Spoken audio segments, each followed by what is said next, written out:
Hello. I'm not an advanced YouTuber enough to have more than one subject in a video yet. So I'm gonna stick to just one thing, which is just what is the difference between an offensive and defensive pistol, and try to talk about it enough to where there's no more to how do I put this? Define it in a way everyone agrees upon or could agree upon it, because I don't think many people even bother to really think about this stuff as much as I do.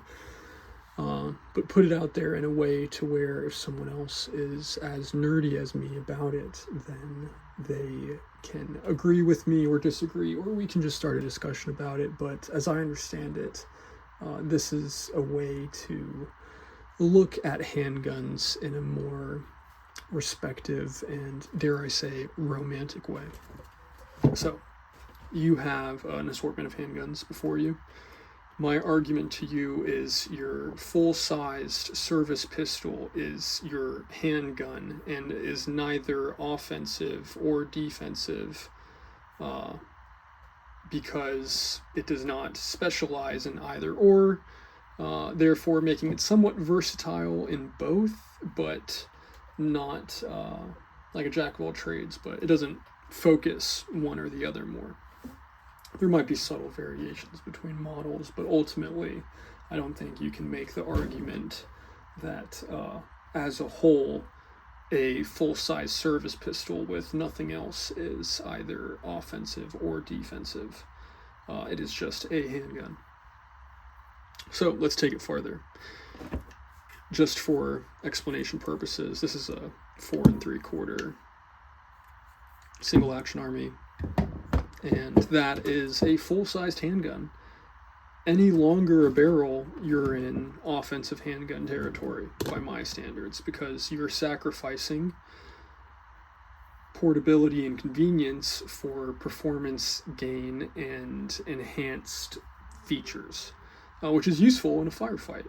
And you always want that.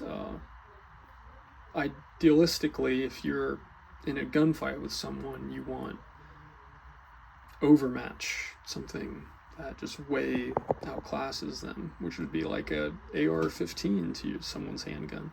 But you don't have the use. It's not convenient to take an AR-15, or illegal sometimes. Just a quick aside, I believe in feudal Japan, the government had certain rules and restrictions for everyone surrounding weapons you could bring into certain places, like government or religious buildings. You had to lose your sword.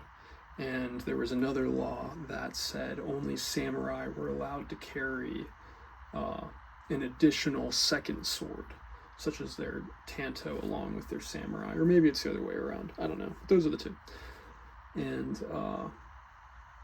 the samurai were given a special privilege to keep their tanto on them when they entered these buildings, and that's how they had the ability to exert power through these sort of like rules and such.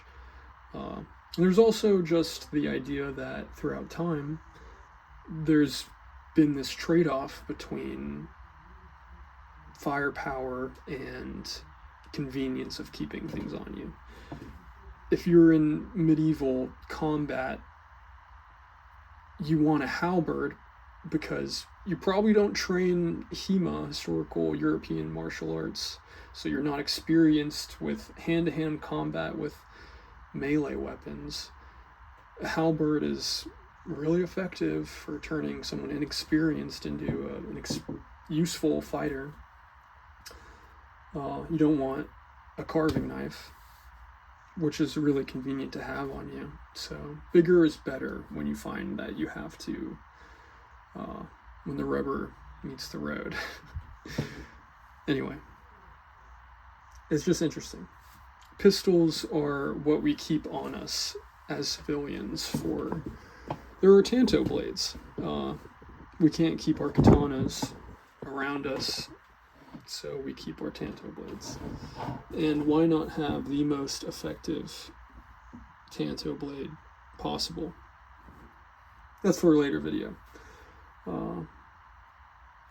Alright, I'm going to keep going. There's more to talk about. Here we have a smaller framed handgun, smaller than a full-size service pistol. So it's a defensive handgun, sure.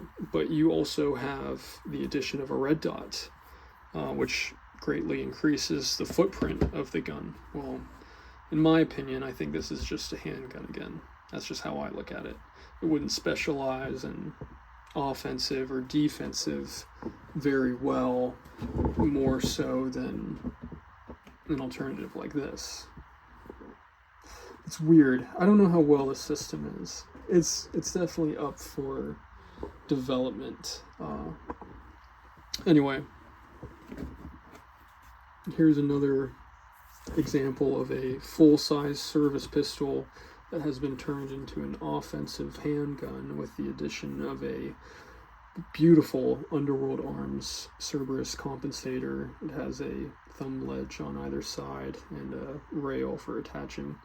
They also advertise it as a standoff device for pressing into things, which is great. 3 things in one. 4 if you count the Picatinny rail.